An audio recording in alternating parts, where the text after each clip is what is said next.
Bonjour à tous. Alors merci d'être là aujourd'hui. On va commencer avec la première conférence. On n'entend pas? Vous m'entendez? C'est bon? Bof. On va commencer avec la première conférence du coup, donc sur les primo-intervenants sur les hémorragies graves.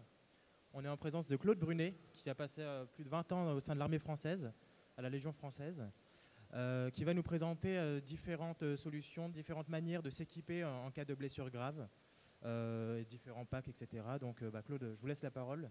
Je fais les slides.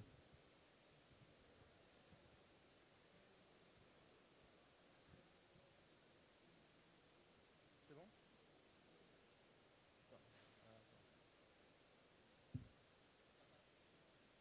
Ouais, il entend pas. J'appelle Hélène.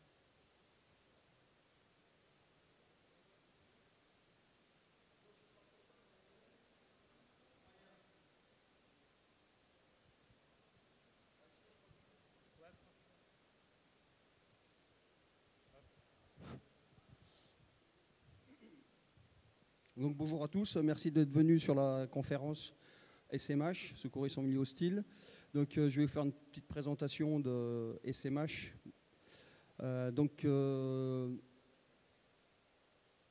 C'est un petit cours de 1 heure qui n'a rien de très technique. C'est juste pour vous présenter un peu le matériel qui est à votre disposition et vous expliquer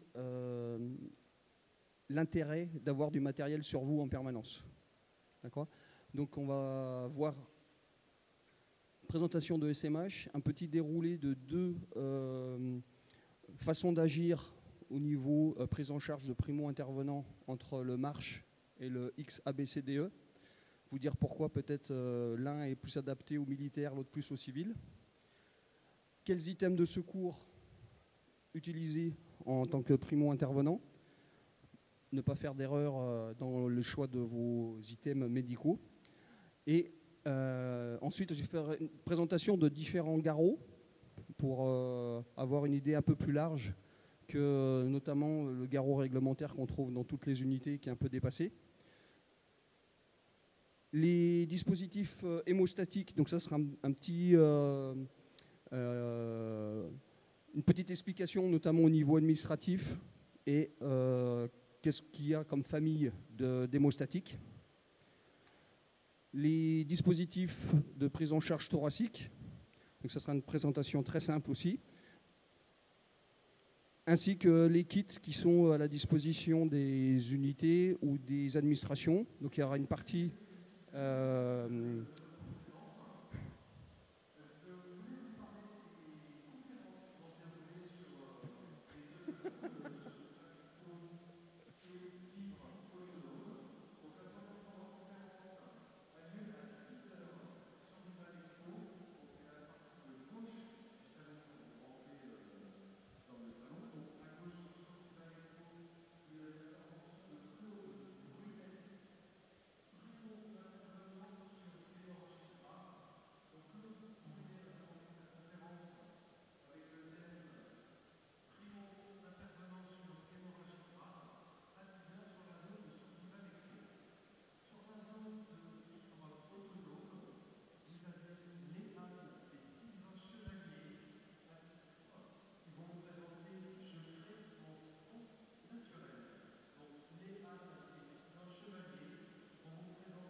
celui-là.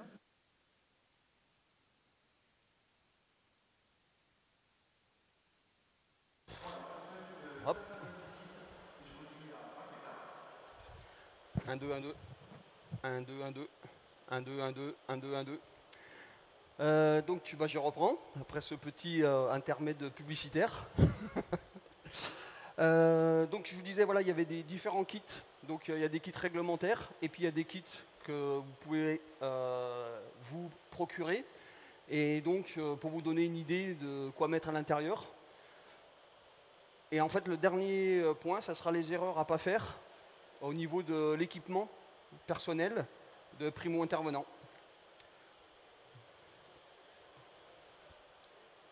Donc une petite présentation de secourisme en milieu hostile, comme j'ai dit. Donc c'est quelque chose que j'ai créé alors que j'étais encore légionnaire infirmier-major.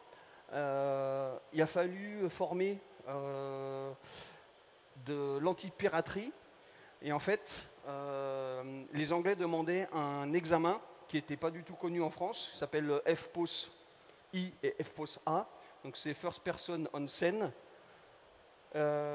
Et donc, comme j'étais instructeur, et l'armée m'a demandé de faire, avec une convention, cette formation. Donc c'était surtout des anciens militaires, des anciens du GI, qui partaient dans le golfe d'Aden pour faire l'antipiraterie. C'est une question d'assurance en fait, les examens français n'étant pas reconnus par nos amis anglais. Donc après ça, j'ai travaillé aussi 2 ans chez Dimatex où j'ai développé toute la partie tactique. Donc il y en a plein qui connaissent nos produits. Et depuis 2015, je suis chez Terang MPSEC France où je suis en charge de la partie médic et protection balistique. Sinon, j'ai passé 21 ans à la Légion étrangère, donc à peu près moitié-moitié, au 2e régiment étranger de parachutistes, où j'étais au centre amphibie, et ensuite au 2e régiment étranger de génie, où j'étais l'infirmier en charge de l'équipe plongeur, voilà, parce que je suis infirmier, plongeur et pyrobariste, denrée rare dans nos armées. Ensuite, je suis aussi à l'origine du sauvetage au combat, que beaucoup connaissent pour les militaires. Qui avait été créé au retour de notre mission en Afghanistan en 2007 en OMLT pour unifier un peu ce qui se faisait. En fait, à l'époque, en 2007, l'armée de terre avait son cursus, la marine le sien, les forces spéciales, chacun faisait un peu ce qu'il voulait dans son coin. On n'avait pas les mêmes garrots, pas les mêmes protocoles, voire pas de protocole. Donc on a tout mis ça à plat avec la même formation, on va dire le même tronc commun pour tout le monde, et après il y a des spécialités parce que les GCM n'ont pas les mêmes besoins que les gens qui sont dans un Leclerc et les gens qui sont dans la marine ou sous-mariniers par exemple. Vous voyez, mais il y a un tronc commun.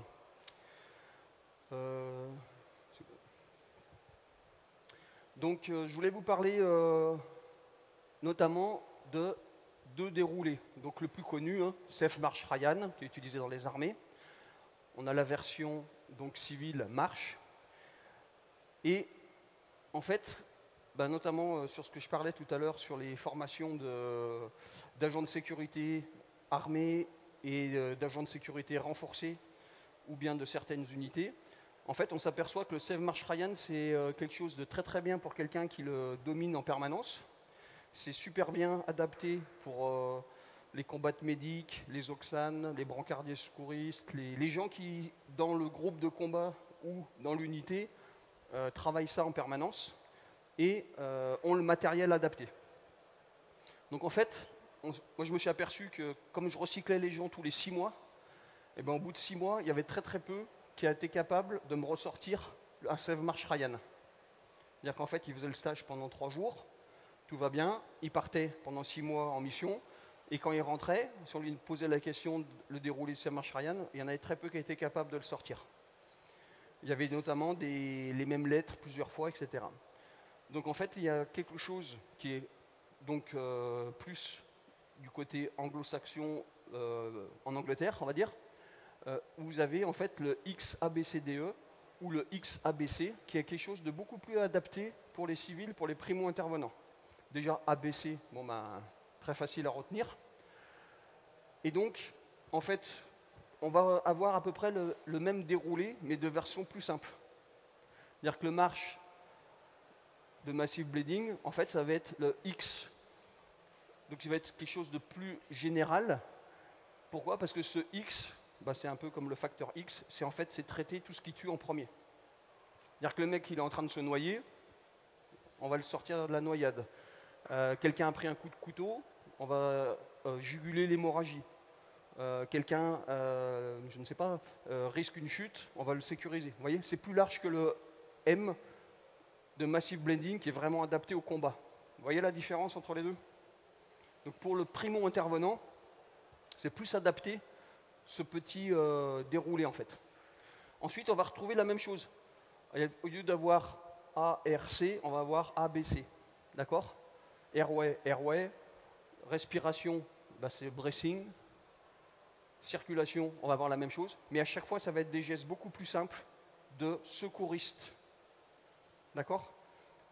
Dans le marche, on va avoir beaucoup plus de matériel, on va avoir beaucoup plus de gestes à faire. Ce dispositif XABC, c'est ce qu'on va utiliser sur un afflux massif de victimes, par exemple. Ça peut être une bousculade, vous voyez, dans comme un salon ici. Voilà. On n'aura pas forcément des blessures de guerre à traiter. C'est beaucoup plus général. Le marche est vraiment adapté à la guerre. Mais qui pètent sur un IED, les gens qui se font shooter, voilà. Parce que là, on est vraiment dans un déroulé qui est fait pour des blessures de guerre. Le problème, c'est que dans le civil, on a beaucoup plus de choses. Le panel de primo-intervenants est beaucoup plus compliqué que ça. Donc, ensuite, on va trouver défibrillation, détection de problèmes de conscience, hein, c'est disabilities pour le même item. Les examens, donc on va avoir la même chose sur les deux côtés, mais à chaque fois avec une chose dégradée par rapport à un médic dans l'armée qui lui va avoir par exemple un sac beaucoup plus volumineux et avec du matériel beaucoup plus adapté. J'espère que vous avez compris un peu le système. Voilà. Ce n'est pas le but du cours, hein, c'est juste pour vous remettre en parallèle la version militaire et la version civile d'un déroulé de primo-intervenants qui n'agissent pas dans le même cadre. Donc, on va commencer par les différents items de ce cours. Donc, c'était juste pour vous faire une petite présentation de différents produits. Et là, maintenant, j'aimerais savoir qui, maintenant, sur la salle, là, a quelque chose pour sauver quelqu'un. Là, maintenant, il y a quelqu'un qui pète un câble, qui met un coup de couteau dans l'assemblée, là. Est-ce que levez la main ceux qui ont quelque chose sur eux? C'est pas mal, c'est bien, d'une année à l'autre, ça augmente. La première fois que j'étais là, il y avait 2, donc c'est bien. Les choses progressent. Peut-être qu'un jour, il y aura tout le monde qui lèvera la main, là on sera au taquet. Bon, mais c'est bien. Donc en fait, c'est juste une petite présentation rapide de différents pansements. Donc ça, c'est le truc de base, d'accord? Pourquoi? Parce qu'en fait, on a essayé de développer des choses qui sont adaptées au port civil. Avant, à l'armée, on avait les FCP, vous voyez en haut, FCP 01, 02, 05, 07, ce qu'on appelle les pansements compressifs israéliens, qui sont très connus, qui ont une forme un peu comme si... Vous voyez, ça ressemble à ça. Donc vous voyez, ils sont assez épais, ils ont une forme un peu bizarre parce qu'ils sont sous vide, d'accord? Et donc en fait, les gens se plaignaient, par exemple si j'étais policier ou si j'étais en civil, si je mets ça dans ma poche, ça se voit, vous voyez? C'est une forme qui n'est pas très discrète, d'accord? Donc en fait, on a développé le modèle en dessous, spécialement pour un marché police, pour avoir des produits qui sont beaucoup plus fins et donc beaucoup plus discrets. Donc en fait, on a qui est plus adapté au niveau de la taille de la poche et qui fait que 1 cm d'épaisseur. Donc ça veut dire que je peux le mettre dans ma veste en cuir, voilà, comme le monsieur là par exemple. Je peux avoir ça dans ma poche intérieure, ça ne va pas se voir. Si je mets un FCP, ça va se voir. On a aussi la demande, c'est que quand on prend un pansement israélien, que vous connaissez tous, j'imagine. Je vais peut-être m'avancer un peu. Tout le monde voit, c'est bon? En fait, on a un double emballage. D'accord? Donc des fois, si on est blessé parce qu'on a pris un coup de couteau, le fait d'aller chercher, vous voyez, ici, là, et c'est que j'ai une seule main, c'est un peu difficile de venir chercher, en fait, le système. Voilà, et après, il faut que j'aille le déchirer avec les dents. Donc il y a beaucoup de militaires, par exemple, qui enlèvent ça dans leur troussifac et qui le laissent juste comme ça pour avoir qu'un seul emballage. Donc je peux très bien l'utiliser comme ceci. Vous voyez, je vous fais voir quelque chose au passage, il y en a très peu qui connaissent, c'est que pour l'auto-application, je peux passer ma main à l'intérieur. Vous voyez, ça c'est fait pour me le mettre tout seul. D'accord? La petite barre devant. C'est aussi si j'ai besoin, ça peut être une sangle à mordre. D'accord? Je viens le mettre. D'accord? Donc cette petite partie-là, c'est fait pour passer son bras à l'intérieur, en fait, à la base, pour pouvoir l'utiliser sur un avant-bras, à une main. Donc, on a ces produits qui sont déclinés en de nombreuses versions. Pour vous, le primo-intervenant, prenez la version de base, soit le FCP 01, c'est le pansement 4 inch, 4 pouces, qui suffit très largement. Celui-là, c'est un modèle FCP 02, c'est les nouveaux standards OTAN, ils font 2 pouces de plus. Ou sinon, vous pouvez utiliser le FCP T3, je reviendrai tout à l'heure. Pourquoi? Parce qu'il aura la gauze de compression à l'intérieur. Le mini Tiban, lui, il a un seul emballage. Et donc, en fait, il est comme ça. Et il est donc caractérisé par le fait qu'il y a toujours une sangle à mordre. J'ai besoin de me le mettre tout seul sur le bras. Et il a surtout 3 bandes d'élastane, comme des petites dents de requin. En fait, c'est comme un bas de femme pour éviter qu'il descende. Et bien là, en fait, ce dispositif est très adapté en fait, aux blessures jonctionnelles. Donc, en gros, pour résumer, celui-là, il va être très très bien pour les parties droites de l'organisme. Et celui-là, il a été étudié pour pouvoir le mettre sur des parties un peu plus difficiles par rapport au FCP 01, parce qu'ils ont une tendance à toujours descendre. Donc, il fallait mettre du scotch, du Medic Tape pour les faire tenir. Tu peux venir pour que je te le mette? Ça ne te dérange pas? C'est juste pour vous faire voir quelque chose. Merci. Donc, mon ami Joël qui va juste me passer après moi. Voilà. Donc, en fait, le fait d'avoir ce bandage,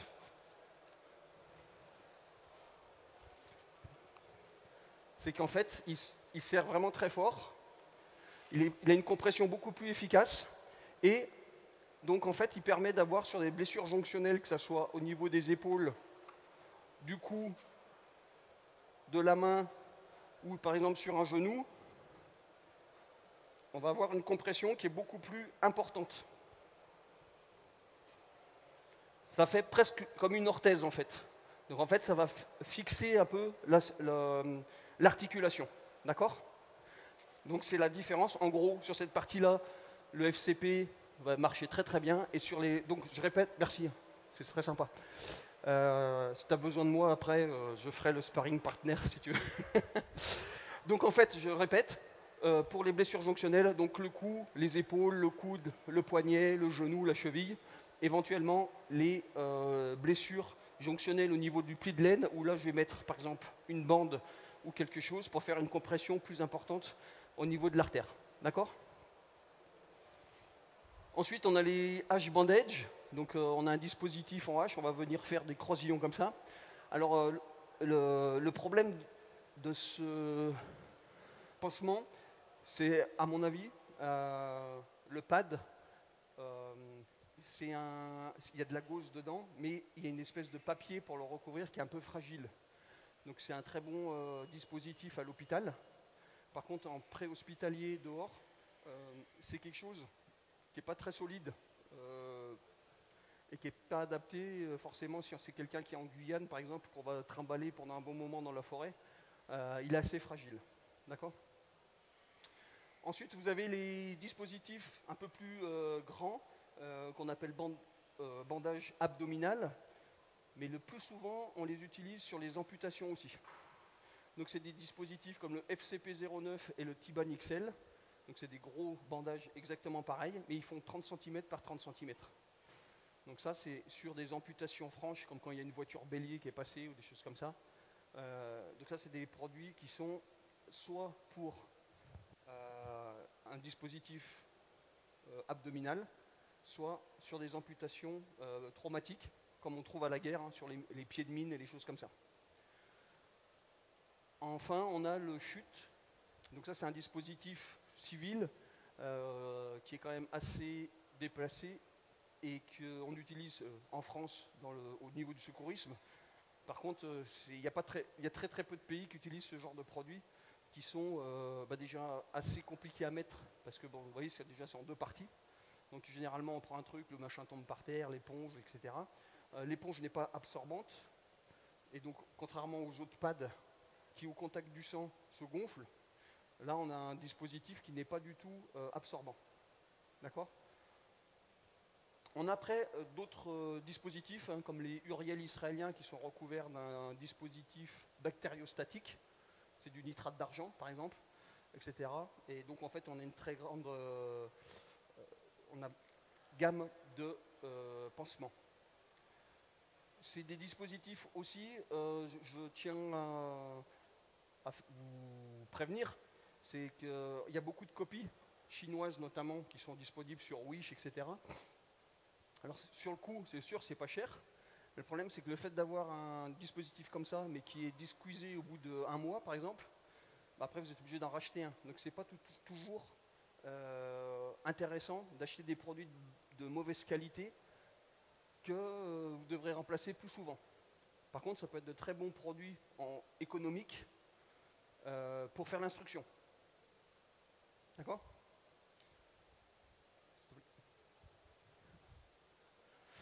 Maintenant, on va attaquer sur les dispositifs hémostatiques. Donc là, tout à l'heure, on a vu les pansements compressifs. Alors, certains commerciaux vont vous vendre ça comme pansement hémostatique. Il n'y a rien d'hémostatique là-dedans. Ça agit par compression.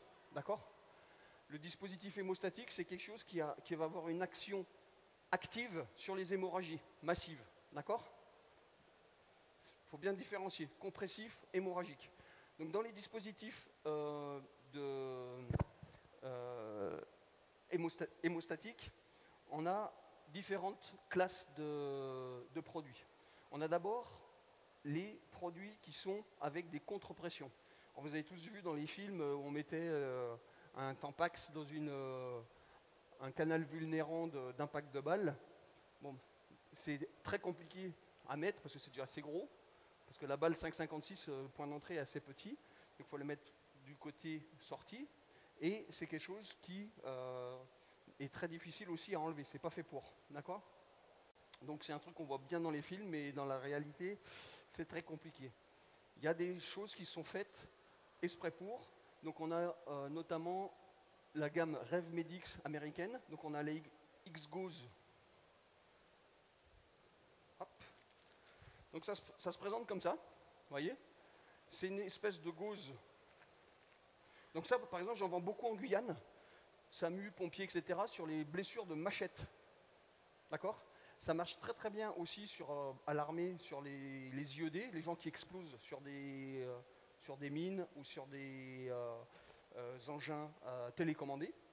Et ça marche aussi très bien sur les gros délabrements suite à des attaques de chiens, par exemple, ou de bêtes féroces. D'accord ? Donc c'est une bande comme ça, avec à l'intérieur, vous imaginez, toutes ces petites pastilles qui sont en cellulose, en fait, elles vont gonfler 10 fois. Donc le truc, il va prendre 10 fois le volume. D'accord ? Tout ça, ça gonfle 10 fois. Vous voyez là, je ne sais pas si je peux aller jusque là, ça c'est ma gauze normale, et ça c'est une fois qu'elle est imbibée. Vous voyez le delta de gonflement en fait, du produit qui va venir bourrer en fait la plaie. D'accord ?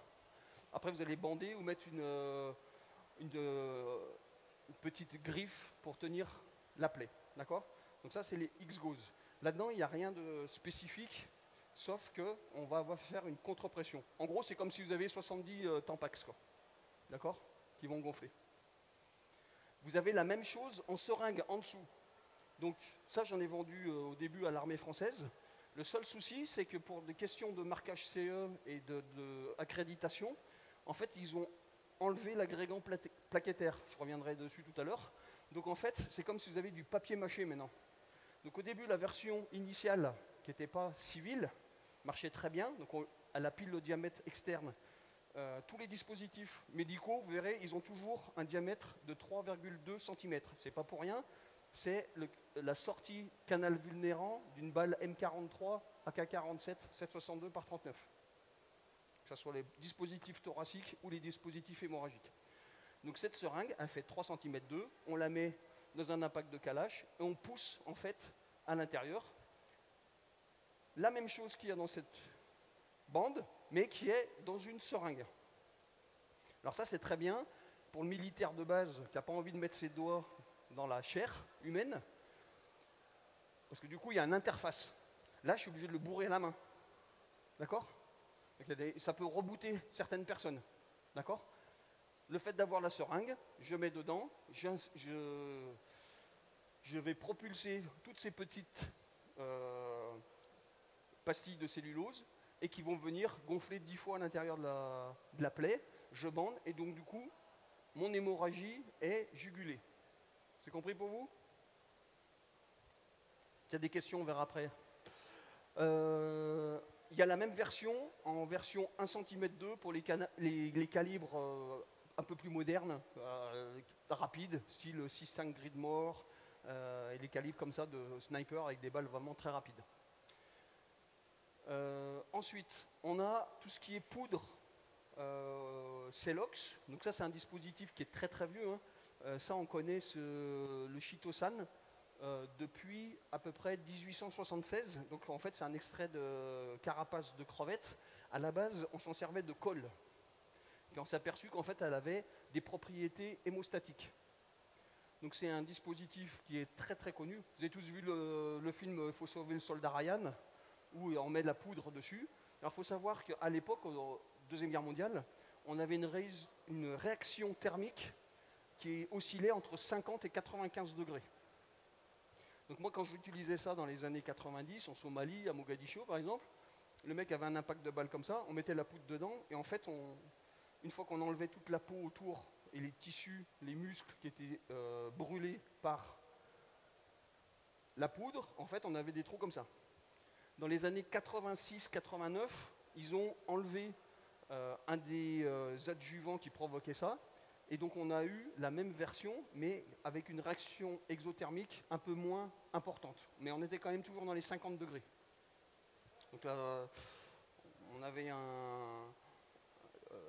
une partie à enlever des tissus qui étaient au contact de cette poudre, qui était un peu moins grande. Par contre, il y a un autre souci aussi avec ce dispositif, c'est l'ostéoporose. C'est en fait au contact de l'os, en fait, on avait l'os qui était attaqué par ce dispositif. Donc il existe en seringue, donc toujours pareil, pour faire une interface, pour ne pas avoir à mettre les doigts dedans, et en poudre. Ensuite, on a toujours la même chose au niveau chitosan, mais en bande. Donc on a deux appellations, écoutez bien, parce que quand vous allez vouloir acheter un dispositif hémostatique, vous allez voir qu'il y en a un qui est moins cher que l'autre. Vous avez le Celox par exemple normal, et après vous avez le Celox rapide.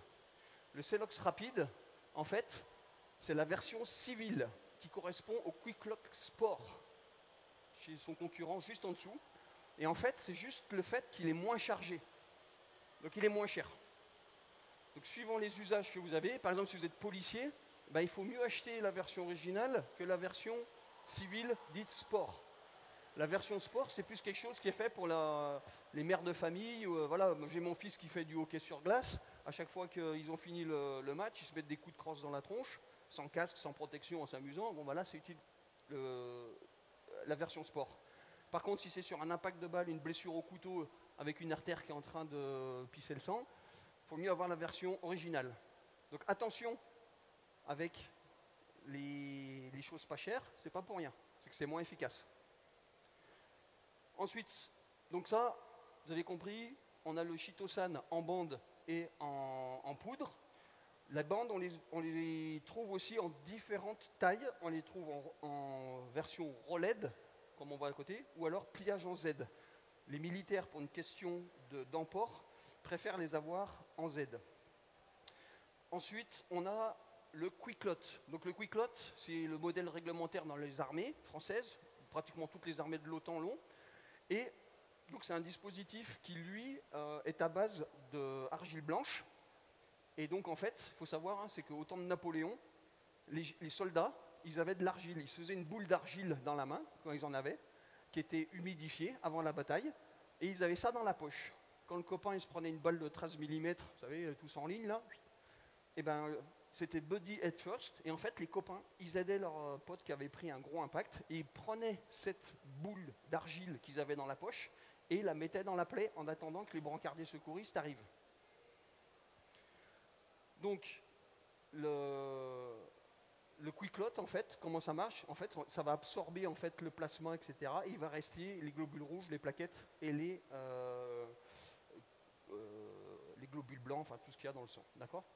Mais ça va absorber en fait le plasma. J'ai oublié de vous dire, oui, le chitosan, lui, c'est un agrégant plaquettaire. Donc lui, en fait, il va s'appuyer sur les plaquettes pour faire une espèce de filet et choper en fait tout ce qui passe pour faire un clot très rapidement.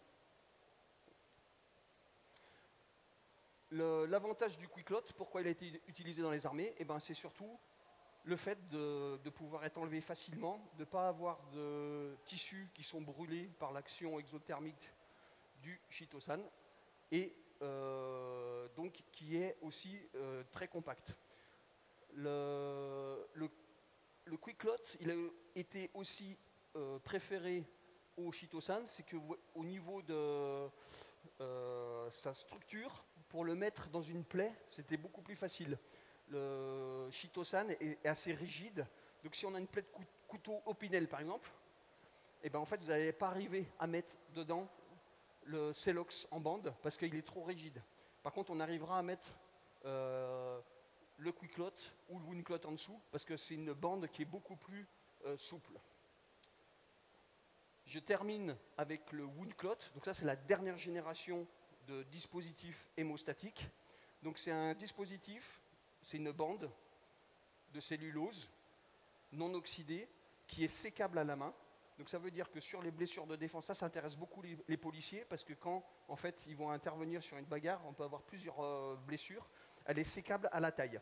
Par exemple, quand l'ambassade de France elle a été attaquée à Kaboul avec une explosion où ils sont pris les vitres blindées dans la figure, les gens étaient polycriblés. Vous pouvez découper le wound clot en tout petits carrés de 5 par 5 et mettre dans chaque impact. Ce dispositif, enfin cette bande de cellulose, au contact du sang, elle se dissout complètement, elle disparaît. Donc vous n'avez plus rien. Cette bande, elle transforme ensuite, c'est un dispositif alimentaire, comme pour faire, vous savez, les horribles flancs anglais, les jolly là, vous voyez, ben, c'est la même chose en fait. Ça transforme tout liquide en gel. Donc votre sang, il va se transformer en gel, ça va être spongieux. Et le troisième étage de la fusée wound clot, c'est qu'à l'intérieur, vous avez une proprotéine qui va transformer tous les facteurs de coagulation en facteurs 12 de coagulation. Ce qui va vous permettre d'avoir une hémorragie qui va être jugulée jusqu'à 2500 fois plus rapidement qu'avec son dispositif naturel à juguler une hémorragie. Je vais vous faire... Alors déjà, je vais vous le présenter. Alors, petite chose comme ça. Vos dispositifs hémostatiques, moi, par exemple, j'en ai toujours un dans ma poche, dans mon portefeuille. On a énormément de policiers en France. Ils le prennent, ils le plient en deux, ou en Belgique aussi. Ils le mettent derrière leur plaque de service. Comme ça, ils l'ont toujours avec eux. Ils ont leur arme et leur dispositif hémostatique. Vous voyez, c'est très compact. Ça ne coûte pas très cher. Ça coûte une quinzaine d'euros. Et avec ça, vous arrêtez une hémorragie. Voilà, sur le dernier salon Millipol, il y a un mec qui ne faisait pas gaffe. Il s'est pris une armoire métallique de 1,6 tonne sur la cheville. L'artère pédieuse qui pissait le sang comme ça. Tout le monde m'appelait « Oh, Claude ». Je suis arrivé, j'avais juste mon petit portefeuille avec ça dedans. Je l'ai mis dans la plaie, en 50 secondes, c'était arrêté, même pas 30 secondes. Alors que quand je suis arrivé, il y avait 40 personnes autour, avec une flaque de sang comme ça, il n'y a personne qui bougeait. Donc le fait de l'avoir toujours sur vous, ça vous permet d'être un bon primo-intervenant. Donc je vais vous faire une petite vidéo, c'est le mieux, ça va vous voir comment le dispositif marche. Donc c'est sur des cochons qu'on utilise pour faire les formations. Donc on utilisait, parce que maintenant on n'a plus le droit, mais c'est un... Ah pardon, excusez-moi, il y avait une autre diapo avant, excusez-moi. Donc ça c'est un exemple d'utilisation de dispositifs hémostatiques. Donc là c'est une jeune policière de la police municipale de Liège, en Belgique, que j'avais formée 3 jours avant et qui avait acheté en fait un wound clot à la fin de la formation.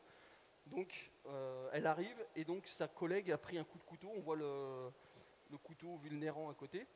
et donc avec une coupure franche de la carotide, le sang qui gicle au plafond. Donc la collègue a neutralisé l'assaillant avec son arme de service, et donc elle s'est occupée de cette pauvre dame donc, qui avait un saignement très important au niveau de la carotide. Donc la différence avec ce dispositif hémostatique et les autres, il a été développé en Israël suite justement à une attaque de ce type-là sur une fille qui était très connue, c'était un peu la Laetitia Casta israélienne, et donc elle se prend un coup de couteau dans la carotide. Son collègue s'était filmé par la caméra de l'abri de bus, et en fait le temps de faire la compression avec un autre dispositif hémostatique, en fait elle est morte. Là, c'est un dispositif qui vous permet de juguler une hémorragie sur une artère carotidienne en l'espace de quelques dizaines de secondes. Oui.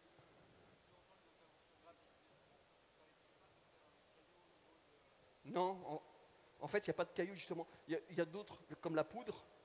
Là, on avait des problèmes d'embolie pulmonaire, par exemple. Là, pas du tout. En fait, pourquoi? Parce qu'en fait, comme je vous ai dit, ça, c'est une protéine qui transforme tous vos facteurs de coagulation, 7, 9, etc., en facteur 12, en fait. Donc, le produit actif, c'est vous, c'est votre organisme, en fait. Il n'y a pas de principe actif de coagulation dedans. Donc, là, ça permet d'avoir aussi, cette dame, elle a pu avoir sa carotide suturée bord à bord. Si on utilisait un autre produit avec une détérioration des tissus, il aurait fallu aller chercher une veine saphène, par exemple. Donc on va faire une opération sur la jambe pour récupérer le bout de veine, pour faire un pontage de l'artère, etc. Donc on se retrouve avec une grosse cicatrice très vilaine. Là, j'ai vu les photos d'elle après, on voit même pas la cicatrice en fait. Et donc en fait, pour ce cas clinique, le plus compliqué, ça a été l'attaque au niveau de la trachée. Le couteau qui a coupé la trachée, c'était ça qui a posé le plus de problèmes. Voilà. Donc là, vous avez une petite vidéo, donc je vous disais, sur... Voilà. Donc c'est les essais qu'on fait, hein. C'est tout simple, hein. C'est des essais qu'on fait pour tester le matériel et pour comparer les différents produits hémostatiques. Donc là, vous voyez, l'application de la bande hémostatique est très facile, elle n'est pas rigide, elle est vraiment très souple. Comme je vous ai dit, on peut la séquer à la main comme ça, c'est le seul produit qui est comme ça. Tous les autres faudrait être coupés avec un ciseau. Il n'y a pas de poudre comme sur certains autres dispositifs. Vous voyez, ça s'applique très facilement au contact de l'artère. Et donc derrière, vous allez voir, c'est très rapide. Vous voyez, on est déjà à 27 secondes, il n'y a plus de jet hein, déjà. Vous voyez que la bande a complètement disparu, ça commence à se transformer en gel. Il n'y a pas de contre-pression nécessaire. Donc au niveau police, militaire ou si on a autre chose à faire, ça nous libère les mains. On ne reste pas 3 minutes comme ça à faire une contre-pression. Très important au combat. Vous voyez, ça ne saigne plus. Moins de 50 secondes, terminé moniteur. Et un cochon, c'est 20 litres de sang. Et la peau, c'est comme ça. Donc c'est plus compliqué. Ça marche encore mieux sur un homme. Ça marche très bien sur les chiens. Et ça marche aussi très bien sur les hémophiles. En Israël, tous les hémophiles ont un wound clot qui est offert par la sécurité sociale israélienne.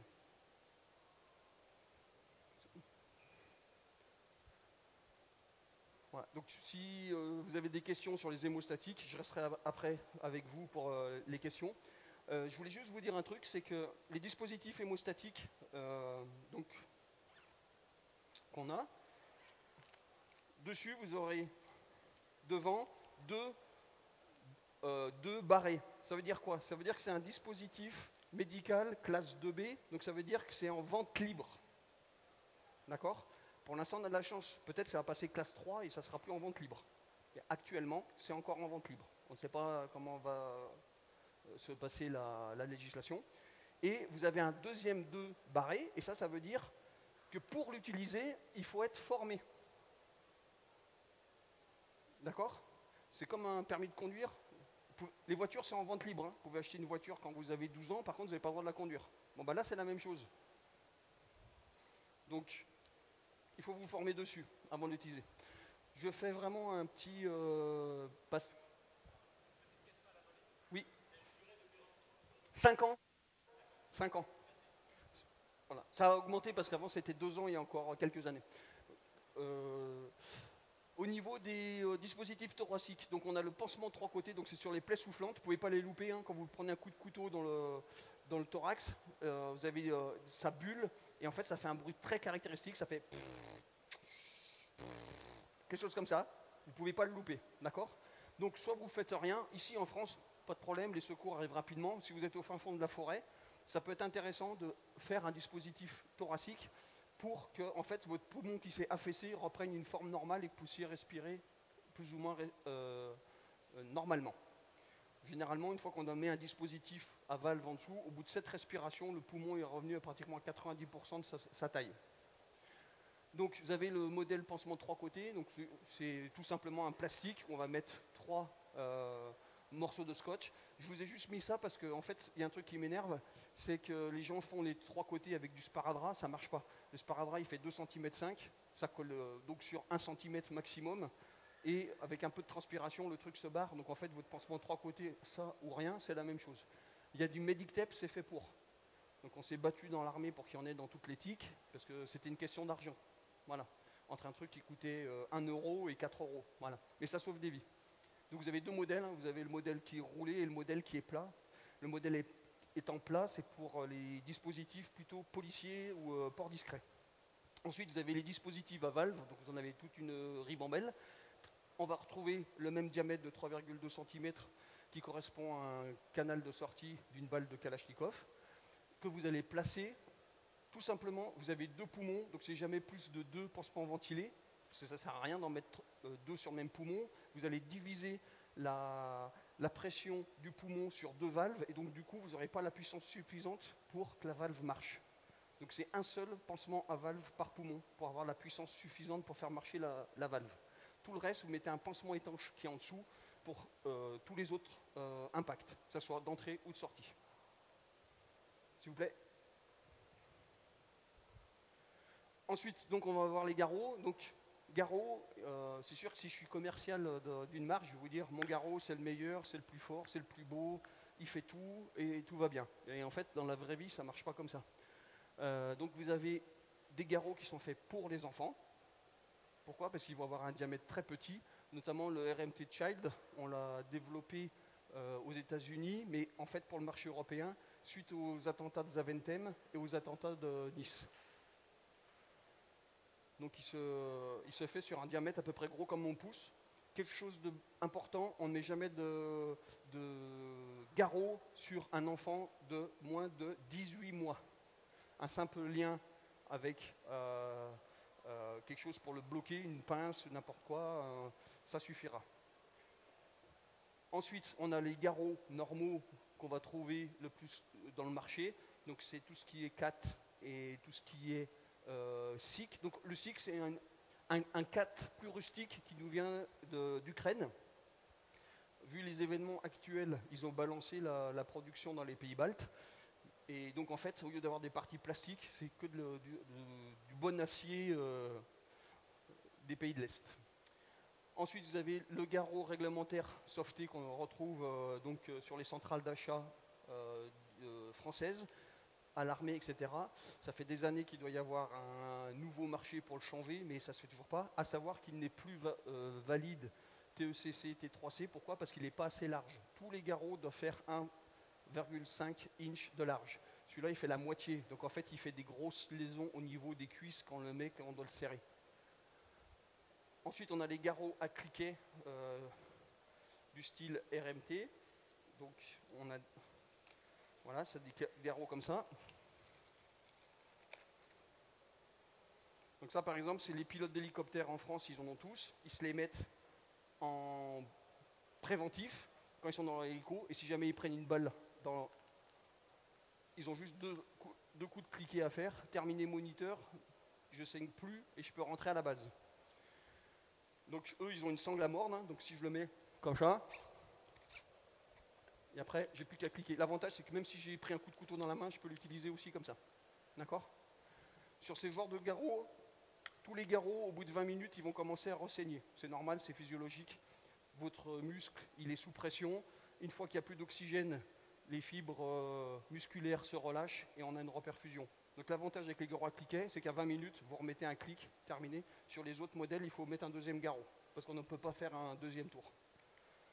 Ensuite, vous avez le garrot style RST. Donc là, c'est un dispositif où il va s'ouvrir facilement. Donc l'avantage, c'est que même si je dois me le mettre tout seul et que j'ai qu'une seule jambe, il suffit de me le mettre comme ça.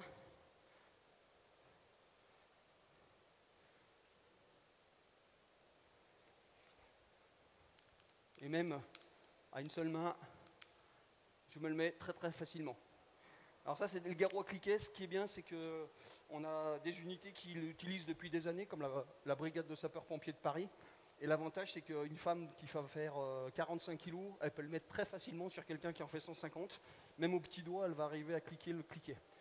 Tout ce qui est barre de torsion, bah, des fois c'est plus compliqué. Et vous savez très bien comme moi qu'il y a de plus en plus de femmes dans le dispositif. Le dernier, c'est un garrot bariatrique, le RMT3, qui lui est pour les obèses. Donc on l'a fait pour la Guyane, Tahiti, etc. Et c'est un dispositif qui peut servir de ceinture pelvienne. Notamment, on en vend pour les forces spéciales, parce que plutôt de prendre une grosse ceinture gonflable, etc., dans le sac à dos, ça pèse beaucoup de poids. Donc ils préfèrent prendre ça, s'il vous plaît. Donc, au niveau des kits médics, maintenant, il y a beaucoup qui sont venus ici pour ça.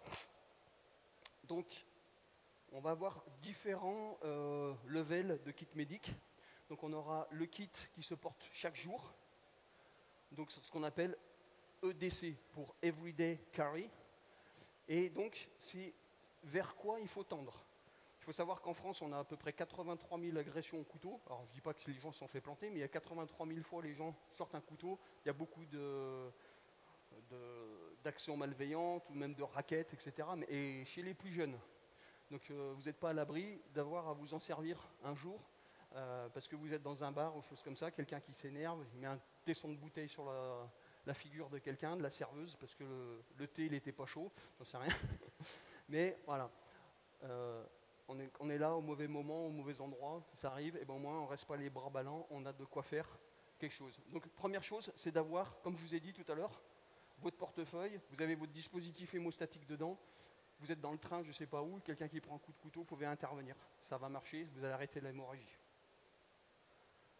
Deuxième chose, c'est d'avoir peut-être un garrot en port discret, vous voyez, c'est un simple bout de Kydex avec 2 élastiques, vous l'avez à la ceinture, derrière, dans votre poche, n'importe où, dans votre veste, et vous avez quelque chose pour arrêter une hémorragie au niveau des membres.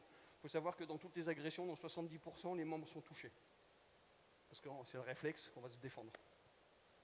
Ensuite, on a les mini-IFAC. Donc ça, c'est un petit kit de secours, vous voyez. Donc c'est soit des choses qui sont sous vide comme ça, vous avez dans votre sac. Souvent, on a un sac Camelback, on a un sac 511. Je vais pouvoir le mettre dans une pochette, j'oublie, et puis par le jour qu'il arrive quelque chose, je l'ai, il est propre, il est sous vide. L'avantage, c'est qu'il est aussi complet. Parce que dans les pochettes, on prend un truc, on oublie, et puis le jour où on en a besoin, merde, je ne l'ai plus.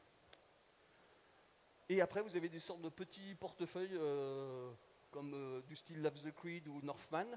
En fait, vous l'avez pareil dans votre...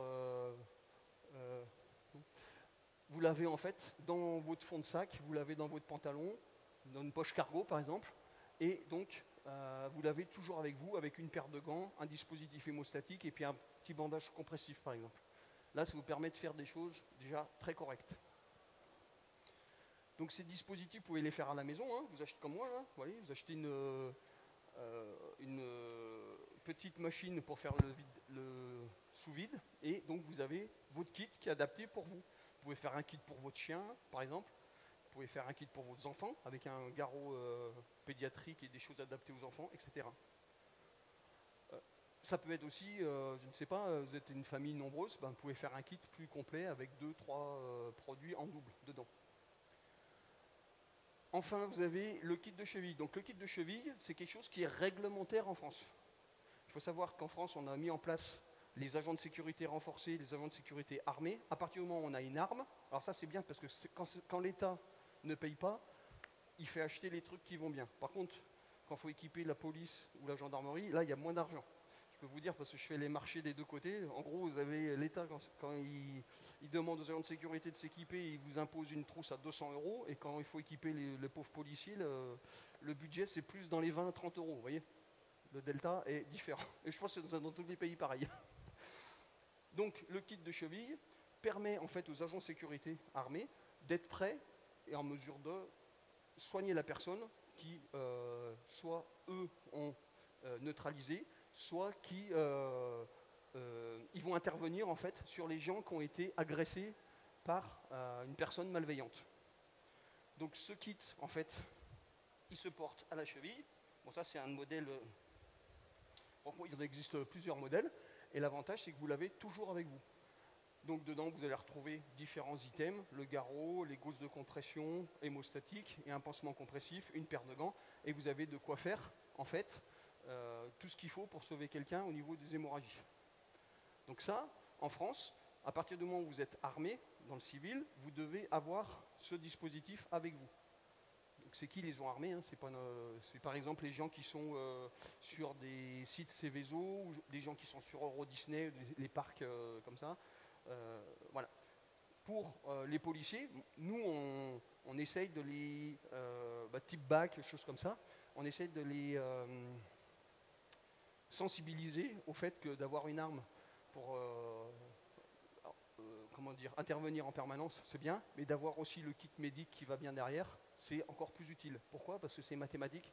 On a plus de chances d'arriver sur une intervention avec la personne au sol qui a été agressée que d'être pile poil au moment où la personne va tirer dessus. Vous comprenez? Vous êtes en train de vous balader, vous entendez tirer, vous entendez crier, vous allez là-bas et vous êtes primo-intervenant. Voilà, j'ai mon arme de service, c'est super. Le mec il est en train de pisser le sang, mais si j'ai rien, c'est un peu dommage. La probabilité d'être là pile poil au moment où il y a le bad guys, c'est moins grand que d'arriver comme primo-intervenant. Donc très important, petit kit de cheville, port discret, c'est pas mal. L'avantage, c'est que vous l'avez aussi toujours dans les transports. Moi, je prends l'avion avec, le train, et je mets personne qui m'a rien dit. Vous le passez au tapis dans un aéroport, il n'y a pas de problème. Il faut juste veiller à ce qu'il n'y ait pas de ciseaux, par contre. Voilà. Oui.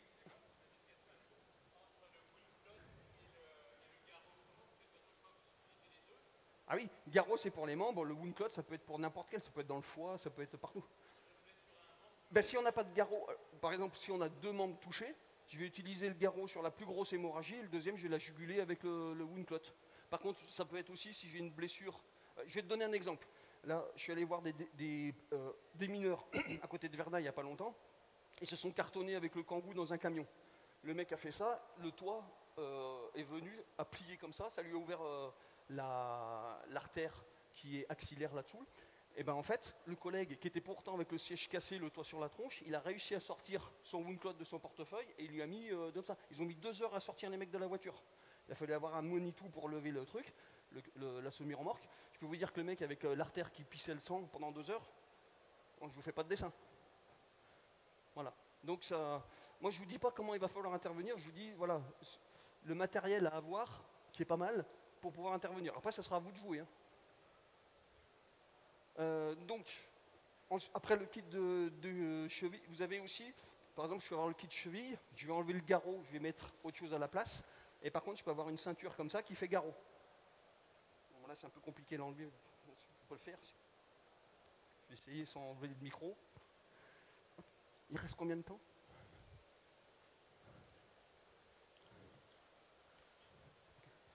Vous voyez, il suffit d'avoir une ceinture comme ça. On va retrouver le même dispositif de garrot. Et en fait, dans mon kit de cheville, j'ai enlevé le garrot, je vais mettre autre chose à la place.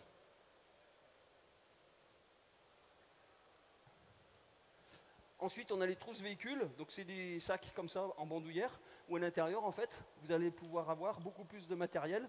Et donc, en fait, ça vous permettra d'avoir du renfort ou de recharger votre kit que vous avez utilisé. Donc ça, par exemple, dans les véhicules type police et choses comme ça, c'est intéressant d'avoir en fait, la même chose que vous avez dans votre petit kit, mais en 2, 3, 4, 5 fois. Par exemple, vous aurez 6 garrots à l'intérieur. Ça vous permet aussi d'avoir dans votre kit médic un garrot adulte, et si vous avez besoin d'un garrot enfant, vous aurez le truc dans le kit médic collectif.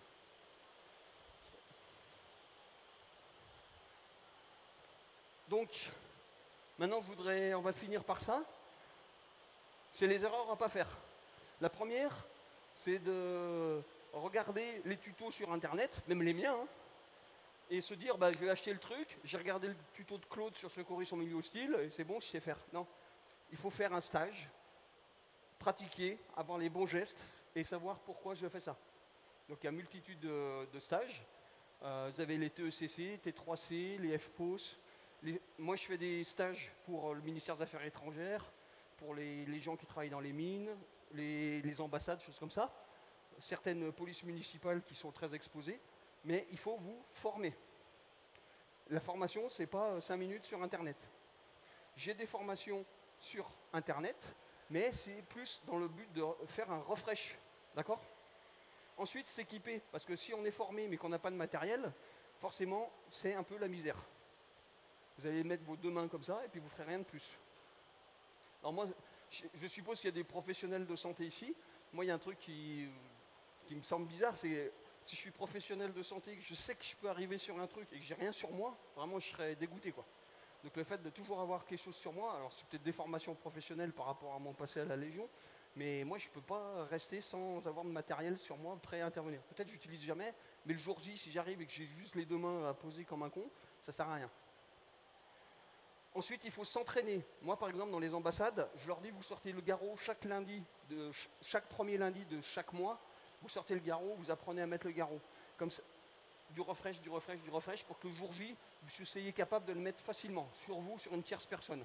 Un garrot à cliquet, vous pouvez l'utiliser 500 fois. Donc ça veut dire que même si vous le mettez chaque mois, vous pouvez l'utiliser pendant 10 ans.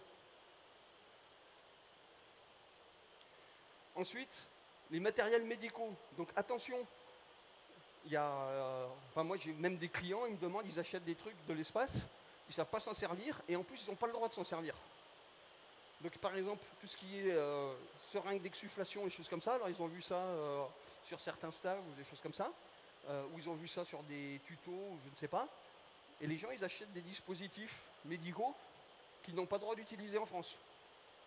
Mais il y a des choses très simples, comme les sondes nasopharyngées, par exemple, en France, ce n'est pas reconnu. On peut les utiliser sur un OPEX, mais pas en France.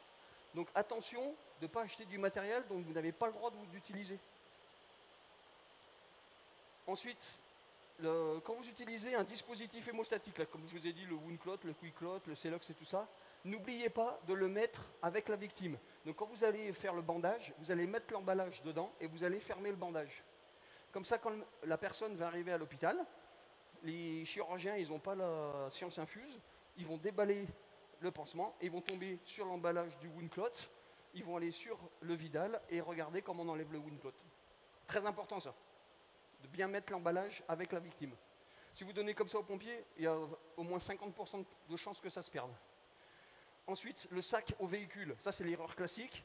Je m'achète un petit kit médic, je le laisse au véhicule, je vais au cinéma, il arrive un truc patatras, hop, le truc est au véhicule, on est mort. Moi je connais des gendarmes, ils sont morts parce que le collègue a dû faire 1 kilomètre en courant pour aller chercher la trousse médic au véhicule, et quand il est rentré, le collègue était mort.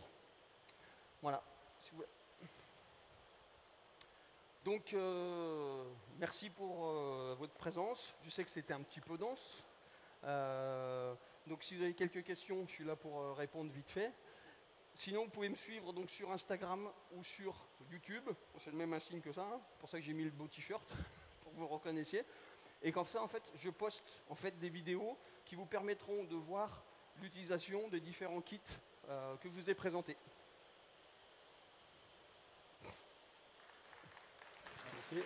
Merci Claude pour cette présentation. Donc si vous avez des questions, n'hésitez pas, on va faire passer le micro. Si quelqu'un a des questions, sinon on passera ensuite à la prochaine conférence. Vous avez une question ? Je voudrais savoir où est-ce qu'il y a des formations de bon niveau. J'aimerais savoir où est-ce qu'on a des formations de bon niveau. En fait, ça dépendra de votre objectif. Donc il y a tout un grade de formation en fait que vous allez pouvoir retrouver soit sur Life Support France par exemple, ou sur vous avez d'autres organismes. En fait, il suffit de vous renseigner sur internet, ou sinon vous m'envoyez un petit message privé et en fonction de vos besoins, je vous orienterai sur tel ou tel stage. J'étais en milieu hospitalier, j'ai cherché des formations de haut niveau. Mais il y en a vraiment, il y en a beaucoup. Et surtout, il faut faire attention aux gens qui ont style 3 jours, 4 jours de formation et qui vont vous vendre le truc alors qu'ils n'ont pas beaucoup d'expérience. Vous voyez ce que je veux dire? Est-ce que vous avez d'autres questions? Personne? Bon, merci beaucoup. Bonne journée. Merci.